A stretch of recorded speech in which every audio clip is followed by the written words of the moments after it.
Tonight, the original Flash on Blu-ray, Alligator Loki goes missing, Mark Hamill visits POTUS, a new cartoon channel, and remember actor Bernard Hill. All that and more in this edition of Multiverse Tonight. Comic books, sci-fi, fantasy, and more. If you're looking for a roundup of geeky news, you're in the right place. This is Multiverse Tonight.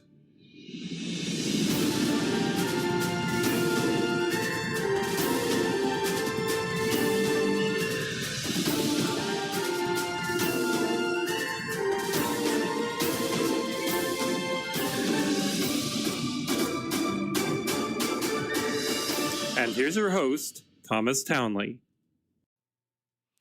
Well, hello and welcome to episode 214 of Multiverse Tonight. Of course, your host, Thomas Townley.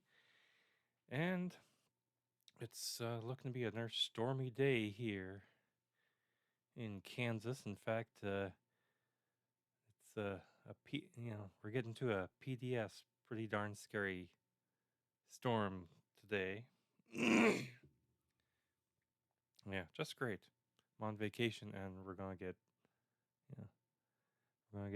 a chance for tornadoes and everything. So if I'm not here in 2 weeks, well, stay tuned to all the social media and see where you can donate to the fundraiser. Anyway, as I said, I'm on vacation. This is I need a week off every once in a while, and so this is a week off. Although I took almost a week off a couple of weeks back because I was sick. Yeah, that wasn't fun.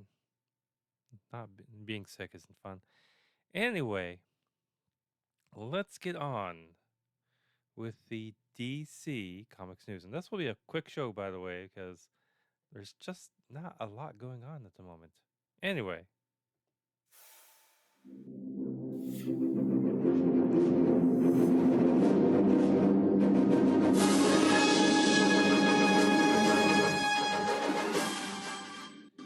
And we begin DC Comics news with The Flash zooming its way onto Blu-ray this summer from the Warner Archive. Now, that's the 90s Flash, just in case you're wondering, which starred John Wesley Shipp as Barry Allen / The Flash, which spun out of the initial video game craze of the late 80s and 90s. But it didn't quite take the world by storm. It was canceled after just one season. Years later, it still has a good reputation with fans, and Shipp himself has cemented his legacy, providing the voice of Reverse Flash on Batman the Brave and the Bold, and then both Henry Allen and Jay Garrick on the Flash TV series on the 90s back in 2014. The series also starred Amanda Pays and Alex Desiree, with beloved actors like Richard Belzer and Mark Hamill in recurring roles. And with that, let's go on to the Marvel news.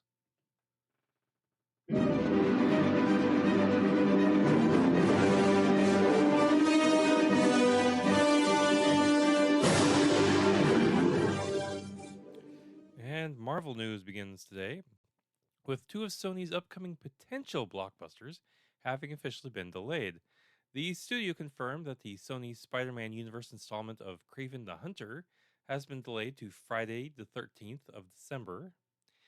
Kraven the Hunter had previously been set to be delayed on August 30th, after already being pushed back almost a year due to the 2023 Hollywood strikes. Maybe it's a sign. Additionally, the new Karate Kid movie, which originally held the December 13th release date, has been pushed back to May 30th, 2025. Now, reports indicate that this decision was made to allow the Karate Kid to follow the final season of Cobra Kai. Now, some odd news. The alligator that portrayed Alligator Loki, the fan-favorite Loki variant from Season 1 of Marvel's Loki, has gone missing.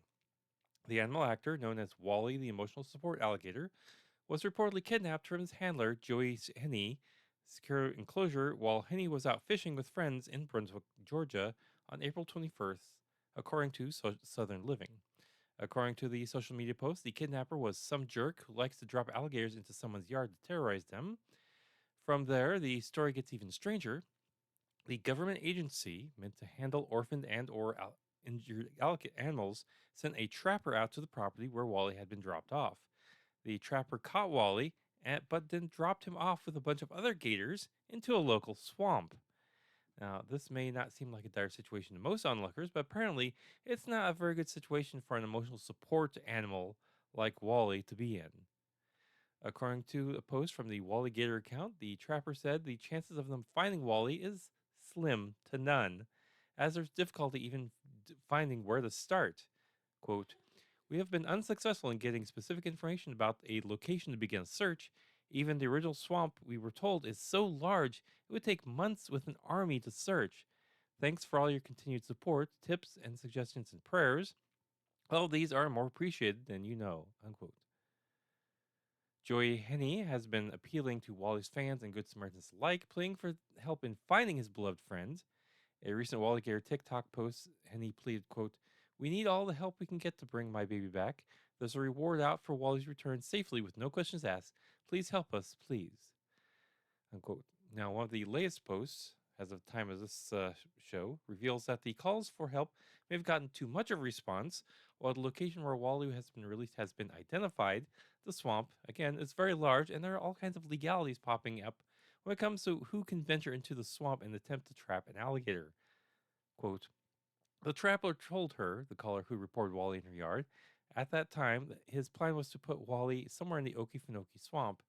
This swamp is 438,000 acres. Now, let me make that clear, guys, that anyone other than a licensed trapper caught with taking an alligator from here risks jail time and major fines. So while we know everyone wants to do a search and find Wally, it's not legal to do so." Unquote. So, in other words, Wally has gone to find Kermit the Frog in the Okefenokee swamp. Very, and we wish him safe journeys. Marvel's The Fantastic Four cast just got a bit more fantastic with the addition of Emmy winner Paul Walter Hauser. Now, no word on what role he'll be playing. The movie already stars Pedro Pascal as Reed Richards, Vanessa Kirby as Sue Storm, Joseph Quinn as Johnny Storm, and Eben Moss-Bachrach as Ben Grimm.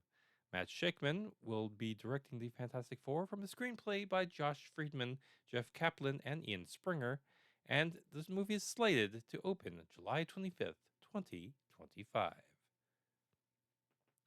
And with that, let's go on to the Star Wars news.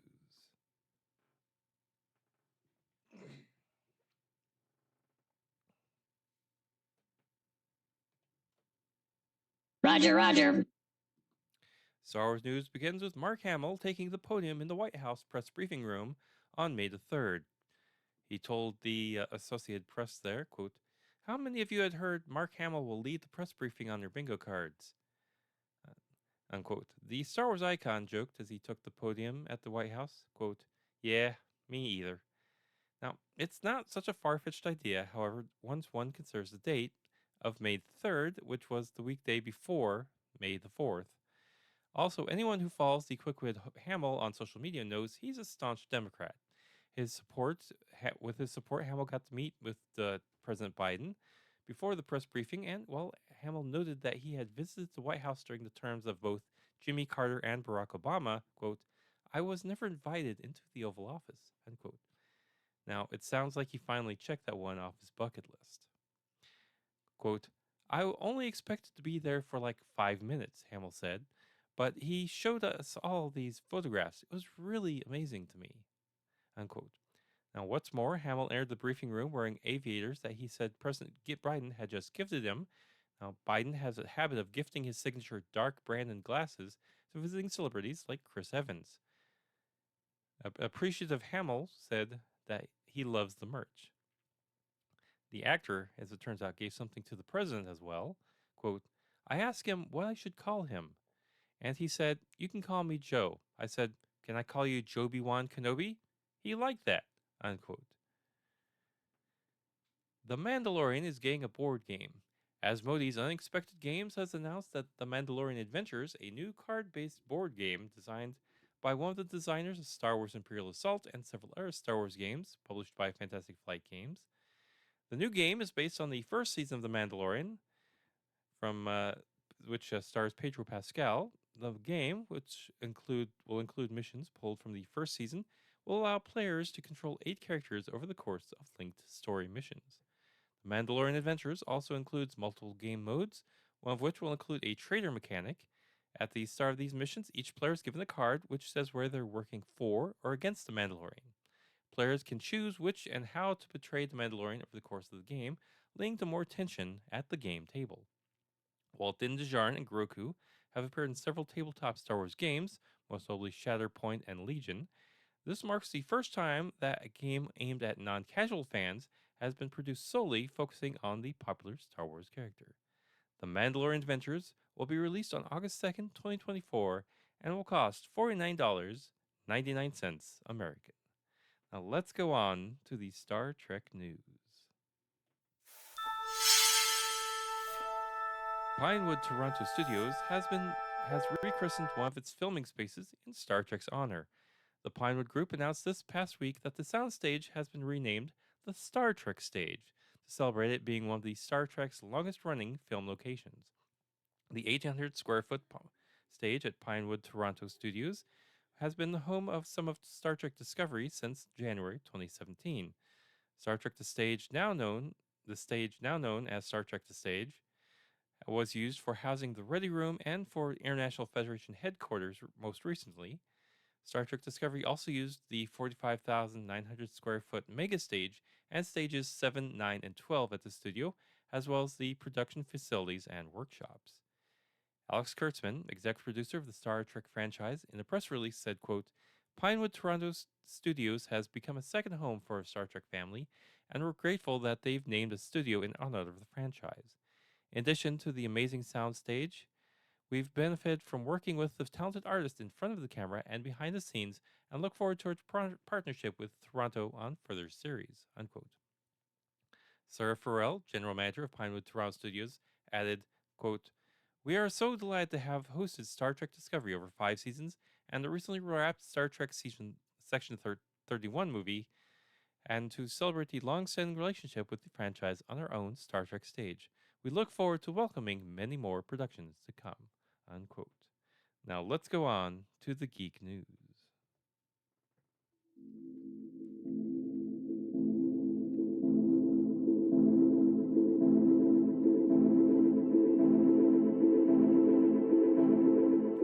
Geek news begins with Warner Brothers negotiating to close a 7-figure film rights deal for Evangeline from the creator of Deadpool, Rob Liefeld. It was one of his signature comic book creations about an angel who fights the forces of evil. Most of the deals apparently are closed, and Deadline hears that Margot Robbie is eyeing to star as the title character, subject to script. Olivia Wilde will direct, and Poor Things scribe Tony McNamara will write the screenplay. Aboard to produce is Lucky Chap, which is Margot Robbie's production company, that she runs with Tom Ackerley and Jose McNamara, and Simon Kinberg and Aubrey Chon through their genre banner. Evangeline is an angel who fights the forces of evil and often finds herself face to face with demons and monsters. She was one of the most feared warriors in Heaven's war host, having single-handedly broke into Pandemonium, the outer fortress of hell, to confront the devil himself. She's a fallen angel, banished from heaven by God after being tricked into questioning his love for humans. Evangeline was stripped of all her angelic abilities except her great strength and her blood, which once extracted from her body can be used as a weapon or a miracle when it is empowered by quoting verses from the Bible. Evangeline uses her power to fight demons on Earth and is being groomed to be humankind's last hope in the coming Armageddon. Well, doesn't that sound special? More Paul Walter Hauser news. The actor is ready to fight crime alongside Liam Neeson in the reboot of the Naked Gun franchise. Hauser is set to play Captain Ed in director Akiva Schaffer's untitled new Naked Gun film from Paramount Pictures that they plan to release July 18th, 2025. Now, George Kennedy previously played the role in the original film trilogy that kicked off with 1988's The Naked Gun from the files of Police Squad. Classic TV network MeTV, it's turning its cartoon block into a new network. Owner Wiggle Broadcasting Company announced Wednesday that will launch MeTV Toons as a new national TV network focused on classic animation, from Hollywood era shorts to made for television favorites. MeTV Toons will launch June 25th. Is a collab between Wiggle and Warner Bros. Discovery, which has licensed content featuring its animated characters including Bugs Bunny, Daffy Duck, Scooby Doo, Tom and Jerry, George Jetson, Top Gat, Yogi Bear, Popeye, Johnny Quest, and Fred Flintstone. Now, MeTV already airs a daily program called Tune In With Me, which features a heavy emphasis on the Warner Brothers animated library. Wagel touts MeTV Toons as, quote, the only TV network destination dedicated exclusively to classic animation. Quote, as Warner Brothers Discovery Cartoon Network companion Boomerang, which also runs old Looney Tunes, the Jetsons, the Flintstones, Scooby-Doo, Popeye shorts, also some more recent past 2000 cartoon episodes. Beyond Warner Brothers titles, MeTV Toons will also feature animated content from the other studios and distributors like Rocky and Bullwinkle, Woody Woodpecker, Casper, Betty Boop, and Speed Racer. MeTV Toons will be available for distribution on over-the-air broadcast television, traditional and virtual operators, alongside a complimentary offering for ad-supported streaming services.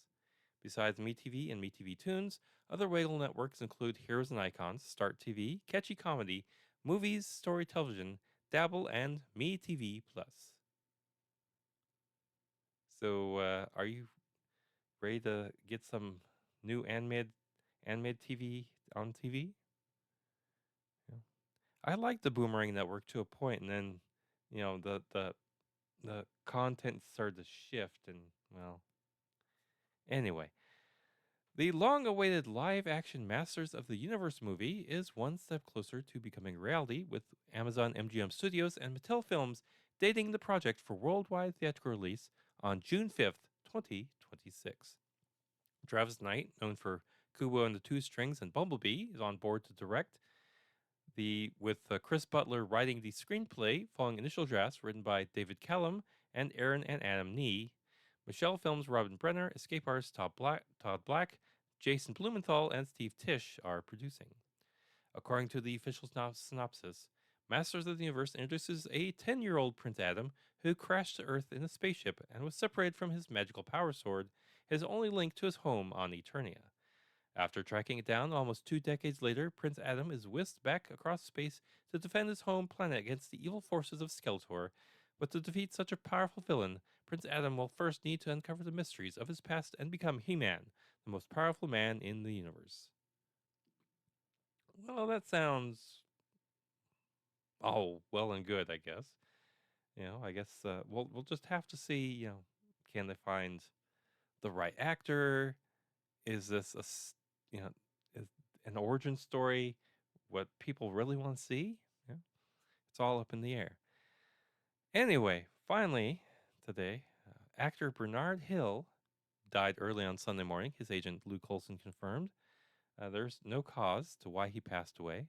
He's best known for playing Captain Edward Smith in 1997's Oscar-winning film Titanic and King Theoden in the Lord of the Rings series. His breakout role was on the BBC TV drama Boys from the Black Stuff, where he portrayed User Hughes, a character who struggled and often failed to cope with unemployment in Liverpool. Hill has also been seen in Series 2 of The Responder, a BBC drama starring Morgan Freeman, which began airing this past Sunday. Other roles include the 1976 BBC broadcast of I, Claudius, an appearance in 1982's Gandhi True Crime, and A Midsummer Night's Dream in 1999, The Scorpion King in 2002, and 2008's Tom Cruise film Valkyrie. The Manchester native was born into a family of coal miners and had a varied on-screen career, coming to prominence acting in small realistic dramas before getting starred in films that made billions worldwide. He lives in Suffolk and is survived by his wife, Mariana Hill, and their son, Gabriel. Again, that was Bernard Hill, who was King Theoden in The Lord of the Rings. We wish you well, Theoden King. And with that, we come to the end of this edition of the show. Now, please be sure to check us out on social media. We're on Twitter and Blue Sky at Multiverse Tom. We're also on Threads, Facebook, and Instagram at Multiverse Tonight. If you've gotten some value out of the show and would like to pay it back, please head on over to multiversetonight.com, where you can find our Patreon and Ko-fi links, as well as check out our show notes, visit our TeePublic store, leave some feedback, and more.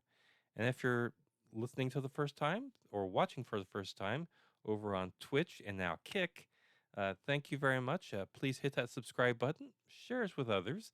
Special thanks to Shane Ivers for the intro music and Lobo Loco for the outro theme music. Thanks for watching this edition of Multiverse Tonight. We'll be back in 2 weeks with more sci-fi and comic book news. Now, please exit the universe in an orderly fashion. Good night.